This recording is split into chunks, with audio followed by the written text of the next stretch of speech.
இந்த உலகத்தில் நாம் சந்திக்கும் துன்பங்கள், தடைகள் எல்லாவற்றிற்கும் காரணம் இந்த வாழ்க்கை மட்டுமல்ல, பிறவி பிறவியாக சேர்த்த கர்ம வினைகளே ஆகும்.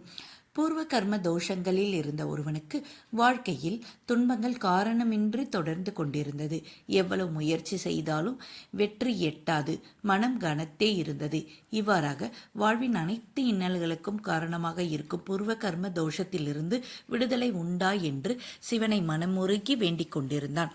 அவனுக்கு ஒரு ஞானி ஒருவர் அதற்கான விடையை கூறினார். ஒரே நாளில் 5 காலங்களில் 5 சிவாலயங்களை பூஜை செய்தால் பூர்வ கர்ம தோஷத்திலிருந்து விடுபட முடியும் என்றார். முதலில் அதிகாலையில் ராமேஸ்வரர் கடலில் நீராடி காலை பூஜை ராமநாத சுவாமியை வணங்கும் பொழுது அனைத்து பாவங்களும் பிணிகளும் கரைந்து போகும். இரண்டாவது மதிய பூஜை திருவானைக்காவலில் ஜம்புகேஸ்வரர் முன் நின்று பிரார்த்தனை செய்யும் பொழுது நீரின் நிசப்தம் போல உள்ளம் சுத்தமாகும். மூன்றாவது அந்தி நேர பூஜை திருவாரூரில் தியாகராஜர் முன் தீபமேற்றி வணங்கும் பொழுது வாழ்க்கையில் இருந்த தடைகள் ஒவ்வொன்றாக விளங்கும், விதி மாறத் தொடங்கிவிடும். நான்காவது இரவு நேர பூஜை மதுரையில் சொக்கநாதரை வணங்கும் பொழுது மனம் அமைதியடையும், கவலைகள் பயங்கள் நீங்கும்.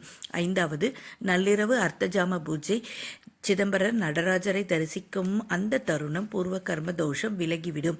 அந்நாள் முதல் அவனின் வாழ்க்கை மாறும், சிவனின் அருள் அவனுக்கு முழுமையாக கிடைக்கும். அதற்கு மேல் அவனின் கர்ம வினைகள் அவனை கட்டுப்படுத்த முடியாது என்று அந்த ஞானி கர்மதோஷத்திலிருந்து விடுபடும் வாழ்க்கையின் ரகசியத்தை கூறினார்.